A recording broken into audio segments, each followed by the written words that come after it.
Hello creators, আজকের এই ভিডিওতে আপনাকে স্বাগতম। আজকে আমরা অ্যাডোবি প্রিমিয়ার প্রোতে প্রজেক্ট প্যানেল এবং সোর্স প্যানেল নিয়ে আলোচনা করব। তো চলুন ভিডিওটি শুরু করা যাক।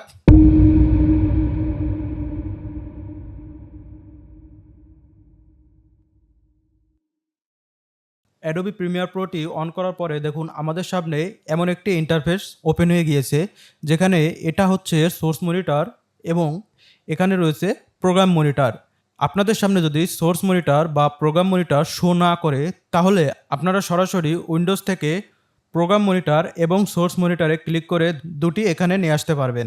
এখন আপনাদের মাঝে একটি প্রশ্ন থাকতে পারে যে আমরা কেন এডিটিংয়ের সময় সোর্স মনিটর এবং প্রোগ্রাম মনিটর ইউজ করে থাকি। আমরা যারা ভিডিও এডিটিংয়ের কাজ করি তারা সাধারণত ডুয়েল বা ট্রিপল মনিটর ইউজ করে থাকি, যেখানে একটি মনিটরে ভিডিওকে কেটে অন্য একটি মনিটরে এনে সেই ভিডিওটি এডিটিং কাজ সম্পন্ন করে থাকি। কিন্তু যারা সাধারণত ডুয়েল মনিটরে ভিডিও এডিটিং করে না বা তাদের ডুয়েল মনিটর কেনার সামর্থ্য নাই, তাদের জন্য এখানে সোর্স মনিটরের ব্যবস্থা করা হয়েছে। এই সোর্স মনিটরের মাধ্যমে আমরা আমাদের মেন ভিডিওর কিছু অংশ কেটে আমাদের প্রোগ্রাম মনিটরে নিয়ে এসে সেই ভিডিওটার এডিটিং কাজ সম্পন্ন করে থাকি। তো সেটা আমরা কিভাবে করব, দেখুন আমাদের এখানে প্রজেক্ট প্যানেলে একটি ভিডিও ওপেন করা রয়েছে। আমরা প্রজেক্ট প্যানেল নিয়ে কিন্তু আগের একটি ভিডিওতে কথা বলেছি। এখানে আইড্রপারের মাধ্যমে আপনারা সেই ভিডিওটি দেখতে পারেন, অথবা ডিসক্রিপশনে আমি সেই ভিডিওর লিঙ্ক দিয়ে দেবো। এখন কথা হচ্ছে, আমি যদি এই ভিডিওটার উপরে ডবল ক্লিক করি, দেখুন আমাদের এই ভিডিওটি সোর্স মনিটরে ওপেন হয়ে গিয়েছে এবং কিছু অপশন চালু হয়ে গেছে। দেখুন এখানে ছোট্ট একটা প্লেব্যাক অপশন রয়েছে, যেটাকে আমি যদি নাড়াচাড়া করি তাহলে আমাদের ভিডিওটা চলছে। আমি যদি এখান থেকে এই ভিডিওটা প্লে করি, দেখুন আমাদের ভিডিওটি প্লে হওয়া শুরু হয়ে গিয়েছে। আবার যদি আমি এই ভিডিওটাকে ধরে নিয়ে এসে যদি আমাদের এই টাইম লাইনে এনে ছেড়ে দিই, দেখুন আমাদের প্রজেক্ট প্যানেলটি ওপেন হয়ে গিয়েছে। এখন আমরা প্রথমে যদি সোর্স প্যানেলের দিকে খেয়াল করি, দেখুন আমাদের এখানে কিছু অপশন দেওয়া রয়েছে, যেমন এখানে রয়েছে ড্র্যাগ ভিডিও অনলি, আবার এখানে রয়েছে ড্র্যাগ অডিও অনলি। আমাদের এখানে দেখুন আমি যখন ভিডিওটা প্লে করছি তখন শুধু আমাদের ভিডিওটা প্লে হচ্ছে, এবং আপনি যদি আপনার এই ভিডিও সাউন্ড ভিজুয়ালি দেখতে চান তাহলে আপনি পাশেই এই অডিও অপশনটিকে ক্লিক করে দিলে দেখুন আমাদের অডিও অপশন দেখা যাচ্ছে। দেখুন আমাদের এই ভিডিওতে এই মুহূর্তে কোনো সাউন্ড নেই, সেজন্য এখানে কোনো সাউন্ড ওয়েভ দেখাচ্ছে না। যদি আমাদের এই ভিডিওতে কোনো সাউন্ড থাকতো তাহলে এখানে সাউন্ড ওয়েভ আকারে দেখাতো। এখন যদি আমি আবার ভিডিওর অপশনে যাই, আমি যদি এই ভিডিওটাকে এখান থেকে ধরে নিয়ে এসে এইখানে ছেড়ে দিই, দেখুন আমাদের ভিডিও এবং অডিও দুইটা অংশই আমাদের টাইমলাইনে চলে এসেছে। এখন আমি চাচ্ছি যে এই ভিডিও থেকে আমাদের অডিও অংশটিকে আলাদা করব। তো সেটা আমি কিভাবে করব, সেটা করার জন্য আমি এখান থেকে রাইট অপশন ক্লিক করতে পারি এবং এখান থেকে আনলিঙ্ক এই অপশনটি ক্লিক করতে হবে। করার পরে দেখুন আমাদের ভিডিও এবং অডিও দুইটি আলাদাভাবে সিলেক্ট করা যাচ্ছে। আমি যদি এখন অডিওটাকে সিলেক্ট করে এখানে সোজা ডিলেট অপশনে ক্লিক করি, দেখুন আমাদের অডিওটি ডিলিট হয়ে গিয়েছে। আমি আবার কন্ট্রোল জেড দিয়ে আগের অবস্থায় ফেরত আসলাম। আবার সেমভাবে আমি চাচ্ছি শুধুমাত্র ভিডিওটি ডিলিট করব, তাহলে আমি যদি ভিডিওটি সিলেক্ট করে এবার ডিলিট করি তাহলে দেখুন আমাদের শুধুমাত্র ভিডিওটি ডিলিট হয়ে যাবে। সেম একই কাজ আমি চাচ্ছি এখান থেকে করব না, আমি সোজাসুজি এখান থেকেই শুধুমাত্র ভিডিও এবং অডিও আলাদা আলাদাভাবে নিয়ে আসবো। তো সেটা করার জন্য আমরা কি করতে পারি, দেখুন এখানে ড্র্যাগ ভিডিও নামে একটি অপশন রয়েছে। যদি আমি এটাকে ক্লিক করে যদি এখানে নিয়ে আসি, দেখুন আমাদের শুধু ভিডিওটি এখানে চলে এসেছে, আমাদের অডিওটা কিন্তু এখানে নাই। আবার যদি শুধু অডিও আনতে চাই তাহলে এখানে অডিওর এখানে ক্লিক করে যদি এখানে ছেড়ে দিই, দেখুন এবার আমাদের অডিওটি চলে এসেছে। তো আমরা এভাবে যখন অডিও প্রয়োজন তখন অডিও, এবং যখন ভিডিও প্রয়োজন ঠিক তখন শুধু ভিডিও নিয়ে কাজ করতে পারি। এবার দেখুন এর নিচে আরো কিছু অপশন দেওয়া রয়েছে, সেম এখানেও কিছু অপশন দেওয়া রয়েছে। এই অপশন এবং এই অপশনের সাথে কিছু মিল কিছু অমিল রয়েছে। যেমন প্রথমেই দেখুন এখানে এই যে ভিডিও এবং অডিওর যে দুইটি অপশন এখানে কিন্তু নেই। সেম একইভাবে নিচের অপশনগুলোর সাথে এই অপশনগুলোর মিল রয়েছে। তো আমরা এই অপশনগুলো দেখলেই এই অপশনগুলোর কাজ এমনি শেখা হয়ে যাবে। তো আমরা একে একে এই অপশনগুলো দেখি যে কোনটা কি কাজ করে। যেমন এখানে রয়েছে দেখুন অ্যাড মার্কার। এডিটিং এর সময় আমাদের ভিডিওতে এমন অনেক জায়গা রয়েছে যেখানে কিছু কাজ করতে হবে, কিন্তু আমরা সেই কাজগুলো না করে অনেক সময় সামনের দিকে এগিয়ে যাই। তো এই যে কিছুক্ষণ পরে করব, এটা মনে রাখার জন্য আমরা সাধারণত এখানে এই মার্কারটা ব্যবহার করে রাখি। যেমন এখানে আমি এই যে একটা মার্ক করে রেখেছি, ওয়ার্ল্ড চাপ দিয়ে যদি এই মার্কারে একটা ক্লিক দিই, দেখুন আমাদের মার্কার আরেকটি অপশন চালু হয়ে গেছে।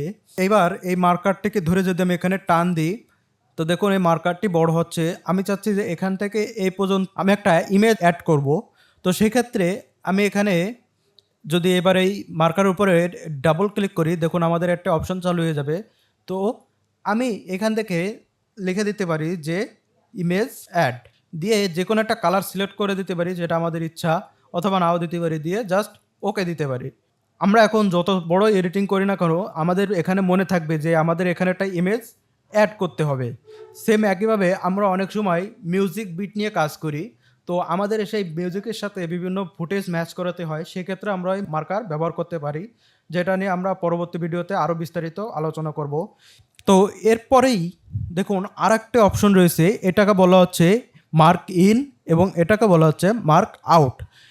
যেমন আমাদের এখানে দেখুন প্রায় 9 সেকেন্ডের একটি ভিডিও রয়েছে। এখন আমি যাচ্ছি জাস্ট এই ভিডিও এখান থেকে এই পর্যন্ত ভিডিওটি নেব, বাকিটা নেব না। তো সেক্ষেত্রে আমরা কি করতে পারি, দেখুন আমি যদি এখান থেকে এই মার্ক ইন পয়েন্টে ক্লিক করি, দেখুন আমাদের একটি মার্ক ইন পয়েন্ট চালু হয়ে গিয়েছে। এখন আমি চাচ্ছি যে এখান থেকে এই ভিডিওটুকু নেব, অর্থাৎ এইটুকু পোর্শন আমরা নেব। তো আমি যদি এবার এখান থেকে মার্ক আউট করি, দেখুন আমাদের এই ভিডিওটুকু জাস্ট সিলেক্ট হয়ে গেছে। এখন যদি আমি এখান থেকে এই ভিডিওটাকে টেনে নিয়ে এসে এখানে ছাড়ি, দেখুন জাস্ট যেইটুকু আমরা সিলেক্ট করেছি জাস্ট ওইটুকু ভিডিওই এখানে চলে এসেছে। তো আমরা চাইলে বিভিন্ন ফুটেজ থেকে কাট করে ভিডিও টাইমলাইনে অ্যাড করতে পারি। এরপরে রয়েছে দেখুন আমাদের আরেকটা অপশন, যেটা হচ্ছে গো টু ইন। যদি আমি এটাই ক্লিক করি তাহলে আমাদের এই কার্সরটি আমরা যেখানে সিলেক্ট করেছি, এই যে সিলেক্ট অপশনটা রয়েছে ঠিক এইখানে চলে আসবে, দেখুন এই যে। আর যদি এখানে দেখুন এর বিপরীতে সেম আর একটা অপশন রয়েছে গো টু আউট। যদি আমরা এটাই ক্লিক করি দেখুন আমাদের কার্সনটি এই শেষে চলে আসবে। তো এই দুটো বাটনের কাজেই, এবং এটা সম্পর্কে তো আমাদের আইডিয়া আছেই যে এটা হচ্ছে প্লে বাটন এবং স্টপ বাটন, এটা আছে ফরওয়ার্ড। এইটাই এক একটা ক্লিক করলে এক একটা ফ্রেম আগে যাবে, আর এটাই ক্লিক করলে এক একটা ফ্রেম পিছনে যাবে। এবার দেখুন এখানে আর একটা অপশন রয়েছে যে ইনসার্ট, অর্থাৎ আমরা এই যে আগে যে ভিডিওটা এখানে সিলেক্ট করে এখান থেকে ড্র্যাগ অ্যান্ড ড্রপ করে এখানে নিয়ে এসেছি, সেম একই কাজটি আমি এখানে যদি কার্সরটা রেখে জাস্ট এখানে ইনসার্টে ক্লিক করি, ইনসার্টে ক্লিক করার সাথে সাথে এই সিলেক্ট করা অপশনটি টাইমলাইনে অ্যাড হয়ে যাবে। তো এরপরে যে বাটনটি রয়েছে দেখুন সেটা হচ্ছে ওভাররাইট। এর কাজ হচ্ছে যে আমি যে অংশটুকু এখান থেকে সিলেক্ট করেছি এবং দেখুন এই টাইমলাইনে আমার কার্সরটা যেখানে রয়েছে এইখান থেকে এই যে ডিউরেশন রয়েছে, যেমন এখান থেকে দেখুন 3 সেকেন্ড থেকে 4 সেকেন্ড 10 ফ্রেম, অর্থাৎ এই ভিডিওটার উপরে ওভাররাইট করে দেবে। দেখুন আমি যখন এটা ক্লিক করি তখন এখান থেকে এই পর্যন্ত ভিডিওটা কাট করে দিয়ে সে নিজে এই জায়গাটা দখল করে নেবে। এটাই হচ্ছে এই বাটনের কাজ। এরপরে যে বাটনটা রয়েছে এটা হচ্ছে এক্সপোর্ট ফ্রেম, অর্থাৎ এটাতে স্ক্রিনশটের ক্ষেত্রে আমাদের কাজে লাগে। আমি যদি এটা ক্লিক করি দেখুন আমাদের একজন ডায়লগ বক্স হয়েছে, এখান থেকে আপনারা যে কোনো একটা নাম লিখে দিতে পারেন। আমি লিখে দিলাম বার্ড, যেহেতু এটা একটা পাখির ছবি। বার্ড লিখে যদি আমি এখান থেকে ব্রাউজে ক্লিক করি, করে আমি চাচ্ছি যে এই স্ক্রিনশটটা এখানে সেভ করব, তো আমি এখানে সিলেক্ট ফোল্ডার করে দিয়ে যদি এখানে ওকে দিই, দেওয়ার আগে যদি আমি এখান থেকে ইম্পোর্ট ইনটু প্রজেক্টে ক্লিক করে দিই, তাহলে আমাদের এখান থেকে প্রথমত একটা স্ক্রিনশট নেবে, সেই স্ক্রিনশটটা আমাদের ডিভাইসে সেভ হবে এবং সেভ করা স্ক্রিনশটটি আবার আমাদের প্রজেক্ট প্যানেলে ইনপুট হবে। তো আমি ওকে দেওয়ার সাথে সাথে দেখুন আমাদের সেই স্ক্রিনশটটা এখানে ওপেন হয়ে গিয়েছে, এটা একটা ইমেজ দেখুন এই যে। তো আশা করি আপনারা এই অপশনগুলো সম্পর্কে মোটামুটি একটি ধারণা পেয়েছেন। আপনারা যদি এখান থেকে প্লাস অপশনে ক্লিক করেন তাহলে দেখুন আরও অনেক অপশন আসবে, যেগুলো নিয়ে আমরা পরবর্তী ভিডিওতে একে একে আরও বেশি আলোচনা করব। তো আশা করি আপনারা প্রোগ্রাম মনিটর এবং সোর্স মনিটর সম্পর্কে বেসিক একটা ধারণা পেয়েছেন। আমরা পরবর্তী ভিডিওতে এ সকল বিষয় নিয়ে আরও বিস্তারিত আরও ডিপলি আলোচনা করব। তো আজকের মতো এই পর্যন্তই, দেখা হবে পরবর্তী নতুন কোনো ভিডিওতে। Till then take care, bye by.